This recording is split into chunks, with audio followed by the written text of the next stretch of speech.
I am not persuaded that 20,000 additional troops in Iraq is going to solve the sectarian violence there. In fact, I think it'll do the reverse.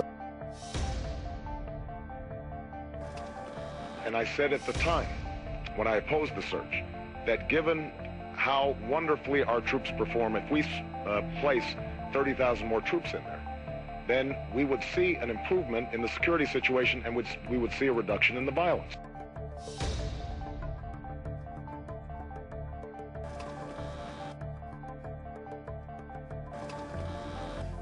Given the deteriorating situation, it is clear at this point that we cannot, through putting in more troops or maintaining the presence that we have, expect that somehow the situation is going to improve.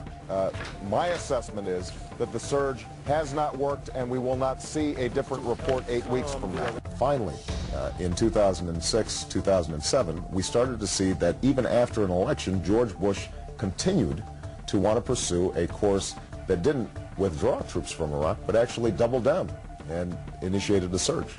And at that stage, I said very clearly, not only have we not seen improvements, but we're actually worsening potentially a situation there.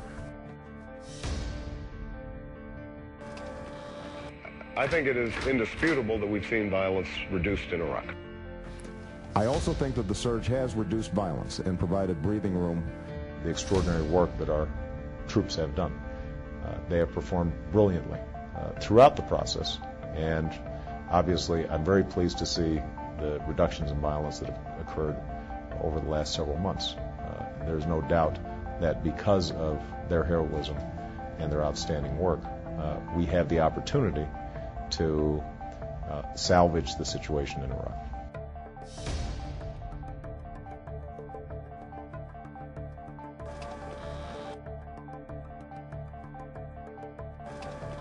Let me be clear. There is no military solution in Iraq. There never was.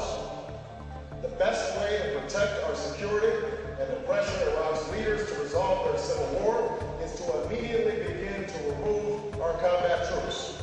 Not in 6 months or 1 year, but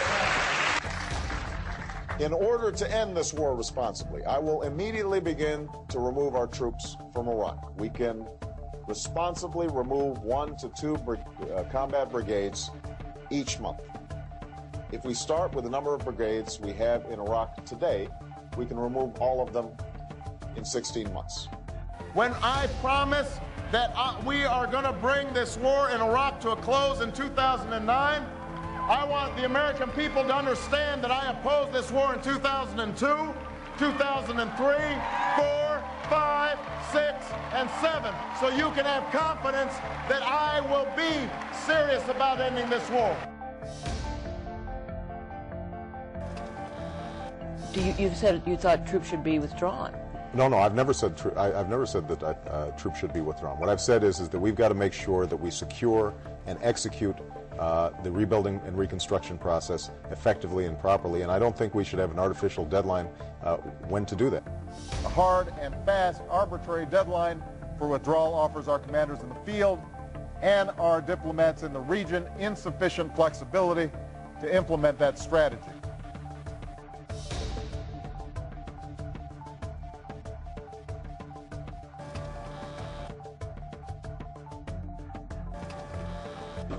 Just this week, when I was asked, would I have voted for the $87 billion, I said no. And I said no unequivocally because at a certain point, we have to say no to George Bush.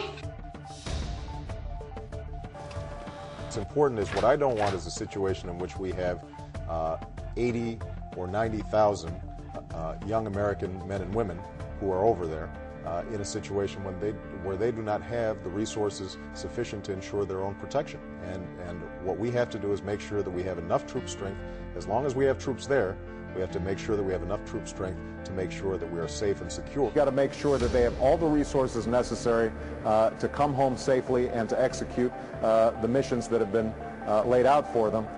Some ardent opponents of the war, like Dennis Kucinich, for example, who's a Democratic presidential candidate, he takes a principled stand. He's not going to vote to fund the troops going off to this war because he believes that would help bring the troops home. Right. You know, the problem is that you've got an obstinate administration that has shown itself unwilling to change in the face of circumstances on the ground. And in that situation, what you don't want to do is to play chicken with the president and create a situation in which potentially you don't have body armor, you don't have reinforced Humvees, you don't have night vision goggles. You said then that you have to say no to George Bush because we can't get steamrolled. Yet you go into the Senate, right, your critics say, and vote for the funding every single time. Because at that point you've got hundreds of thousands of young men and women who have to carry out the mission on behalf of the American people.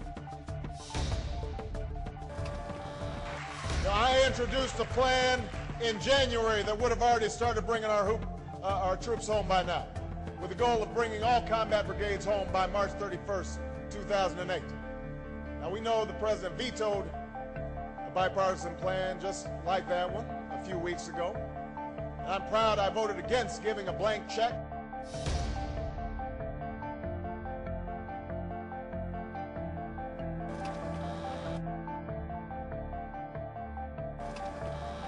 After this redeployment, we will leave enough troops in Iraq to guard our embassy and our diplomats, and a counterterrorism force to strike al-Qaeda.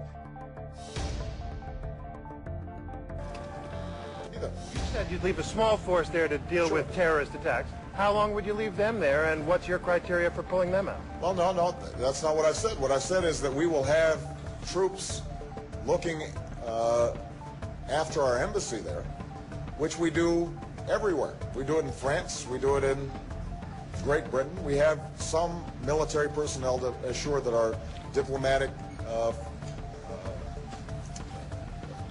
forces are taken care of.